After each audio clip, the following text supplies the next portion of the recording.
time. Hi, my name is JWhite. I am here today to talk about the widely known controversial person, Malcolm X. I have three people with me, my mom, my brother, and my stepdad. My stepdad's operating the camera, but here is my mom and brother.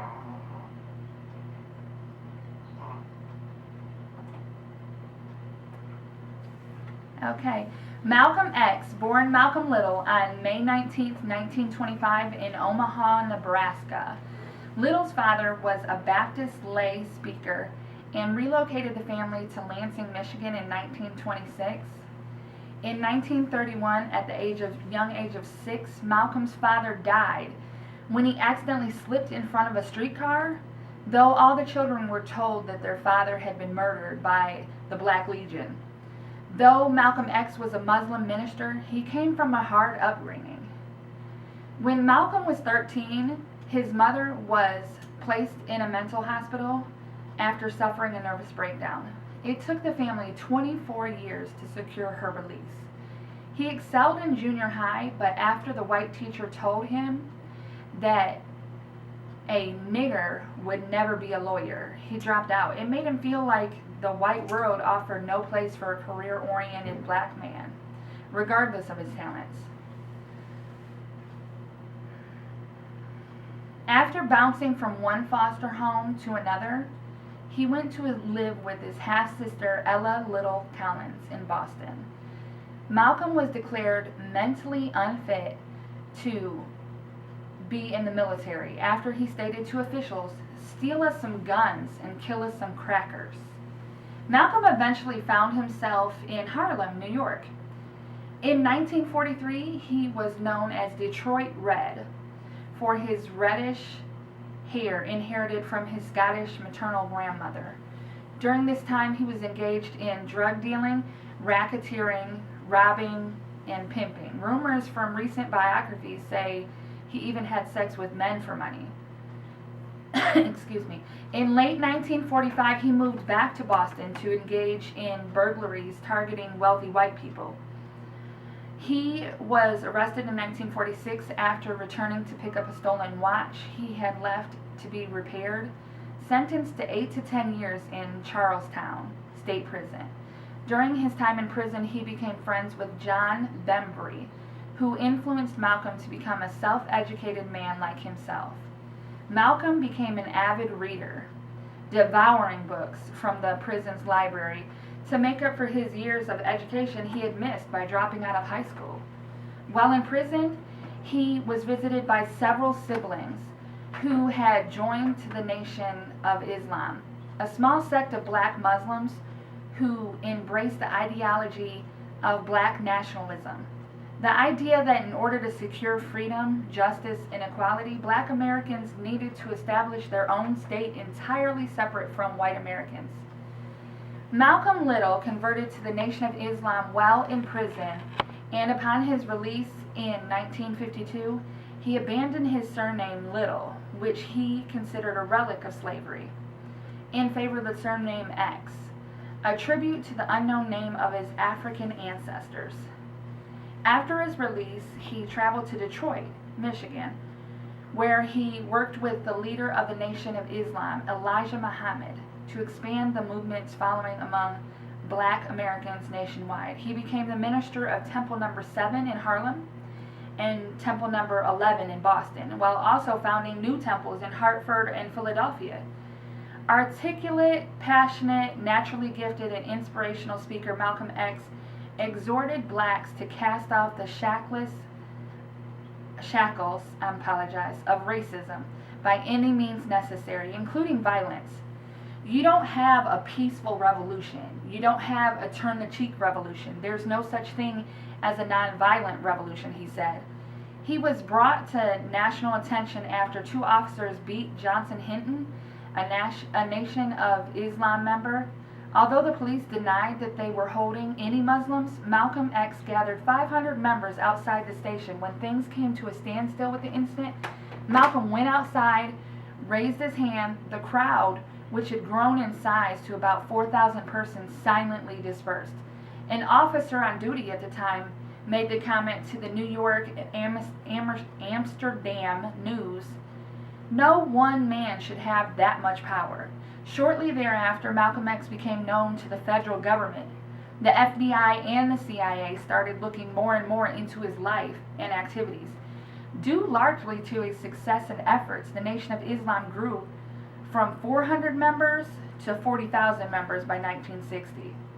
In January of 1958, he was wedded to Betty Sanders, aka Betty X. Malcolm proposed to her over the phone, and 2 days later they were married. They had 6 daughters during their marriage. By 1960, he had emerged as the leading voice of radicalized wing of the civil rights movement, presenting an alternative to Martin Luther King Jr.'s vision. "I feel that Malcolm has done himself and our people a grave disservice." MLK Jr. said once, "Malcolm X believed in a separated America for African Americans. He truly believed that African Americans were superior to whites. He wanted separation where Martin Luther King Jr. wanted equality for African Americans. This brought him many followers, along with fierce critics."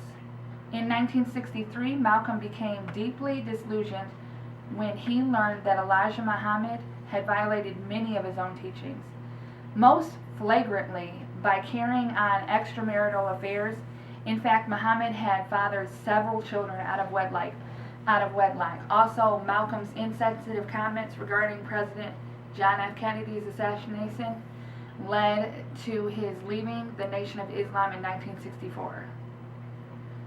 During 1964, Malcolm X finally took the journey to Mecca, a religious and spiritual journey that every Muslim must make at least once in his life. During this journey, his life met another turning point, both politically and spiritually. Again, he changed his name, El-Hajj Malik El-Shabazz. Though he was still referred to by many as Malcolm X, he learned that his anger had blinded him, and that America is the first country that could have a bloodless revolution. He saw white Muslims and several non-African Muslims all praying at Mecca. White was an adjective used by these Muslims to describe a part of themselves. Unlike white Americans, he used the word to denote master or boss. He said in his final speech, also during this time, he met Martin Luther King Jr. for the first and only time. He wanted to work with civil rights activists instead of against them. Seeing his mistake that he had made and letting his anger control his actions, in a speech he made, he said he was made a tool of the Nation of Islam and used for that purpose. He is credited with raising the self-esteem of black Americans and reconnecting them with their African heritage. He is largely responsible for the spread of Islam in the black community in the United States. Many African Americans, especially those who lived in cities in the northern and western U.S., felt that Malcolm X articulated their complaints concerning inequality better than the mainstream civil rights movement. On February 21st, 1965, Malcolm X was preparing to address the Organization of Afro-American Unity in Manhattan's Audubon Ballroom when someone in the 400-person audience yelled, "Nigger, get your hand out of my pocket." As Malcolm X and his bodyguards attempted to quiet the disturbance, 3 men rushed the stage and shot Malcolm repetitively in front of the 400-person crowd. Malcolm X was pronounced dead at 3:30 p.m. from 21 gunshot wounds to the chest, legs, and arm. Talmadge Hagan, aka Thomas Hagan, was seized by the crowd in Audubon Ballroom and beaten until the police arrived. Supposedly, there were 3 gunmen, all of them Nation of Islam members. Hagan would not give up the names of anyone else involved during the trial. Malcolm X's funeral was held on February 27, 1965. Between 14,000 and 30,000 mourners attended. The small church was filled with 1,000 people. Loudspeakers were set up for the crowd outside and a broadcast via local television network. Though not educated like most, Malcolm X had a way of talking to people and associating with them. He was not a dumb or ignorant person. He felt like he was let down by the white system in place that time. We can learn a lot about the whole civil rights movement by listening to both Martin Luther King Jr. and Malcolm Malcolm X. They both wanted the same goals, but just had two different viewpoints for how to accomplish this. After reading and listening to these speeches on YouTube, I can honestly say that Malcolm X was a very intelligent man with a passion inside of him. He was respectful during the end, but still forceful with his beliefs. He said provocative things, not by accident, but he had a reason.